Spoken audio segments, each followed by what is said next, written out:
des tableaux, des expos. Mais pas de politique. En parcourant le compte Instagram de Laurence Auzière, la discrète fille aînée de Brigitte Macron, impossible de passer à côté de sa passion démesurée pour l'art. Pour ses abonnés, aucun message engagé en faveur d'Emmanuel Macron, qu'elle a tout de même soutenu avec entrain lors de différents meetings présidentiels, mais plutôt des déclarations d'amour à l'esprit créatif de Mathieu Graffan-Stadin, un artiste dont la cardiologue et mère de 3 enfants assure parfaitement la promotion sur les réseaux sociaux. Il faut dire qu'il n'est pas n'importe qui pour la sœur de Tiphaine et Sébastien, celui qui a créé le concept unique du portrait cellulaire est son compagnon depuis 2021 ainsi que son premier amour de jeunesse. 20 ans après, l'art les a réunis et c'est quasiment en duo qu'ils créent des tableaux en région parisienne. Rencontres, retrouvailles, carrière artistique. Il raconte à Gala. FR les dessous de cette histoire qui ne ressemble à aucune autre. Gala.fr, vous qui êtes si discrète Laurence, pourquoi prendre la parole aujourd'hui? Laurence Auzière, normalement, je préfère être en retrait. Je refuse de parler de ma famille car je veux protéger mes enfants le plus possible. Mais Mathieu commençant une carrière artistique, j'ai voulu l'aider à la promouvoir. J'aime beaucoup ce qu'il fait donc j'ai même créé mon compte Instagram pour cela. Je suis à fond. Mathieu Graffan-Stadin, Laurence est devenue en quelque sorte ma manageuse, rire. Pouvez-vous nous expliquer le concept de vos portraits cellulaires? Je prends vos cellules à partir d'un peu de salive et je les mets sur une lame de microscope. Elles sont ensuite peintes et prises en photo pour en faire un tableau. Ce sont les gens qui génèrent la beauté, grâce à leur beauté intérieure. Si est-il le message que je veux faire passer avec ces œuvres, qui permettent de nous réunir. Ces tableaux sont-ils créés à deux? L'artiste, si est d'abord Mathieu. Mais on est aussi un vrai duo. Je fais un peu de travail de graphisme avec lui. On a imaginé ensemble certaines couleurs. C'est sympa de faire ça à deux, on est complémentaires. Comment avez-vous eu l'idée de ce concept? Adolescent, j'attendais mon père à la fin des cours dans son bureau à l'hôpital. J'ai passé des heures les yeux rivés au microscope en naviguant dans des labyrinthes de couleurs. C'était magnifique mais aussi troublant d'observer l'être humain dans son essence. Puis la découverte de l'art conceptuel, avec Erased de Koning Drawing de Robert Rauschenberg a été une révélation, moi aussi je pouvais être artiste. En vivez-vous aujourd'hui? Pour l'instant, je garde mon travail de fonctionnaire territorial. Je veux développer cette carrière artistique naturellement. Et là, Mathieu a eu beaucoup de commandes, donc il aurait pu se consacrer à l'art. Mais cela lui donne une liberté de choix et une sécurité. Après, si est énormément de travail en plus. Les soirs, les week-ends. Mais c'est une passion. Ce n'est pas pesant. Je me suis dit que ce serait sympa de revoir mon premier petit copain. Laurence, avez-vous d'abord connu l'homme ou l'artiste? On se connaît depuis que l'on a 16 ans. La rencontre a eu lieu lors de vacances au ski. Mathieu n'était pas encore un artiste. Il était surtout bon skieur, rire. Laurence est mon premier amour de jeunesse. Ensuite, elle est partie d'Alsace pour vivre à Amiens. Moi je suis restée à Strasbourg. Laurence vous a donc quitté? Elle.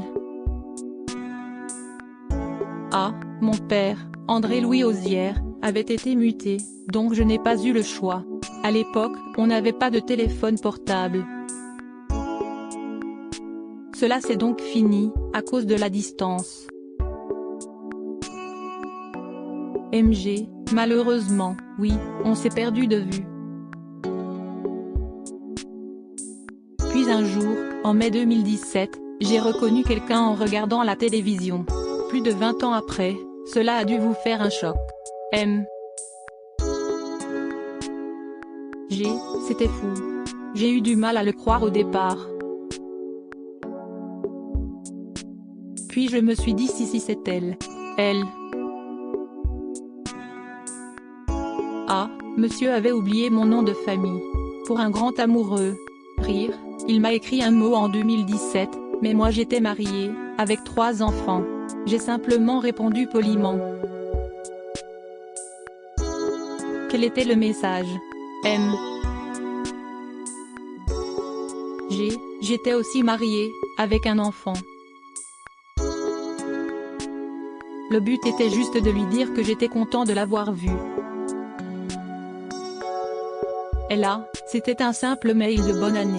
On était dans nos vies respectives, on ne se voyait pas. Lui était à Caen, moi à Paris. Comment se sont organisées ces retrouvailles? Ah, c'était après nos divorces respectifs. Début 2021, Mathieu est venu à Paris pour son travail et pour développer son projet artistique. Il m'a simplement dit cela et m'a proposé d'aller prendre un verre. Je me suis dit que ce serait sympa de revoir mon premier petit copain. Cela s'est fait comme ça. Il m'a rapidement parlé de son projet artistique. Ses œuvres m'ont tout de suite plu. J'ai tout de même essayé de lui faire changer son pseudo, car si est compliqué à lire.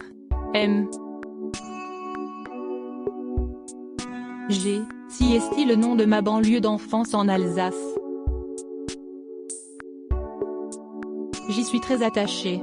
J'ai eu raison de le garder, car si est grâce à cela que j'ai eu mes premiers contacts dans la région. À quoi ressemble le portrait cellulaire de Laurence? Les couleurs initiales sont toujours dans les bleus et les roses. Après, tout dépend de ce que je ressens de la personne. Tous les tableaux de Laurence sont très fins, très féminins, très doux. Ah, tu as quelque chose à te faire pardonner, rire? Où peut-on voir ce portrait? Ah, il est dans la salle d'attente de mon cabinet. C'est un triptyque. Il y a aussi des œuvres un peu partout dans notre appartement. Brigitte Macron a-t-elle également eu son portrait? Ah, non, car c'est délicat lorsqu'il s'agit des cellules de la première dame ou d'un président. Puis nous ne sommes pas du tout sur ce terrain-là. Le but n'est pas d'associer la famille à l'art. Ce sont deux choses différentes. Je ne vais pas dans les galeries en disant je suis la fille de. Ce lien familial, c'est tout de même un avantage dans une carrière? Oui et non. Les gens viennent d'abord vers moi pour l'art, puis apprennent cette petite particularité. Cela me donne surtout de l'énergie. J'essaie de me développer par moi-même pour que l'histoire se crée naturellement, il n'y a pas de passe-droit. Ah, les gens sont bienveillants lorsqu'ils nous en parlent, il n'y a jamais eu d'hostilité. Mais ils n'associent pas forcément l'art de Mathieu à la famille, ce qui est très bien. On essaie de faire notre chemin tout seul. Il faut que les gens achètent un tableau parce qu'ils aiment, pas pour autre chose. Je ne vais pas dans les galeries en disant « Je suis la fille de et je veux ça ». Brigitte et Emmanuel Macron seront-ils présents en cas d'exposition à Paris? Ils ont toujours été là dans les rendez-vous importants pour la famille. Donc je pense qu'ils se feront un plaisir de venir. Même si leurs agendas sont toujours pleins. Ils ne s'en plaignent pas. Mathieu Graffenstadin et sa rencontre avec Brigitte Macron. Vous arrivez à vous voir régulièrement tout de même? Comme toutes les familles, nous nous voyons le plus possible. Et avec grand plaisir à chaque fois. Mathieu, quel souvenir gardez-vous de votre rencontre avec Brigitte Macron?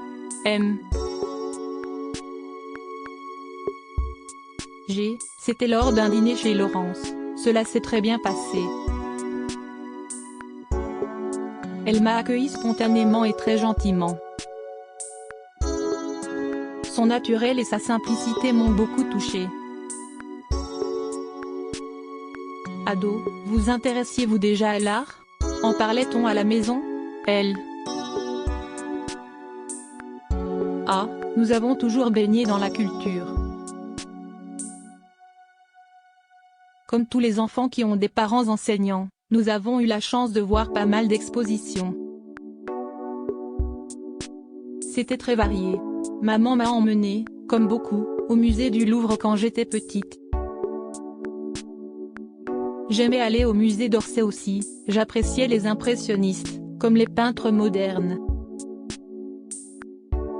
J'avais une sensibilité artistique assez développée. Avec Mathieu, on s'est retrouvés là-dessus. On a aujourd'hui beaucoup d'influences diverses. Ma maman peint et m'a fait découvrir les classiques, L'Insolence de Marcel Duchamp. J'aime aussi un artiste qui s'appelait Gérard Schlosser. Ses œuvres sont puissantes. Il aimait peindre les femmes. Vous transmettez cela à vos enfants aujourd'hui? J'essaie. J'emmène régulièrement mes enfants, Emma, Alice et Thomas, au musée. Il faut qu'ils voient différents artistes. Ils feront ce qu'ils feront ensuite, mais au moins, ils auront eu cette ouverture d'esprit. Lequel des trois a le plus une âme d'artiste? Ils ont tous un côté artiste. Chacun dans leur style. J'ai des filles qui dessinent extrêmement bien, et un fils qui a des talents d'écriture. Vous refusez de les exposer sur les réseaux sociaux. Et là, oui, je fais attention à ma famille. Quand je les montre, c'est de dos. Je suis protectrice et ma famille est relativement pudique. Cela les protège mieux. C'est pour cette raison que vous êtes éloigné de la lumière? Ou vous êtes aussi d'un tempérament discret? Les deux. Enfin, je ne sais pas si l'on peut dire que je suis discrète dans la vie, ce n'est pas ce qui me définit le mieux. Rire. Le grand public vous connaît beaucoup moins que votre sœur Tiffaine par exemple. Et là, oui, car Tiffaine est avocate et a une aisance à l'oral. Elle est parfaite, très à l'aise dans les interviews. Puis, elle a découvert la politique lors de la première campagne, en 2017, et ça l'a vraiment emportée. Elle est passionnée par ça, ce qui n'est pas mon cas. Moi, j'étais passionnée par mon métier de cardiologue. Supérieur à découvrir notre diaporama sur les plus beaux looks de Brigitte Macron. Geste difficile de faire campagne pour quelqu'un que vous aimez. Vous n'aimez pas la politique? Elle. Ah, pas plus que cela. C'est difficile de faire campagne pour quelqu'un que vous aimez, pour quelqu'un de votre famille. Moi, je suis incapable d'aller sur les marchés, et d'entendre des choses malveillantes vis-à-vis des gens que j'aime. Ce n'est pas possible. J'imagine que l'on a parfois envie de répondre aux attaques. Elle. Ah, oui, je me connais. Il y a trop d'affect. Tiffany en a autant, mais elle arrive beaucoup mieux à le faire, à rester mesurée. Quand vous savez que vous n'allez pas être parfaite, il vaut mieux éviter. Vous avez d'abord connu Emmanuel Macron au lycée, vous étiez dans la même classe. Et là, il me battait dans à peu près toutes les matières. C'était assez vexant, rire. Mais on ne pouvait pas lui en vouloir d'être meilleur que les autres, car il était déjà très gentil à l'époque. C'était le premier de la classe sympathique. Moi qui ai fait pas mal d'écoles, à cause des déménagements, je n'avais jamais rencontré d'élèves comme ça. Il était brillantissime. Mais à l'époque, on ne discutait pas de politique. Je ne pouvais pas l'imaginer futur président. On ne fait pas de projection de ce genre sur ses camarades.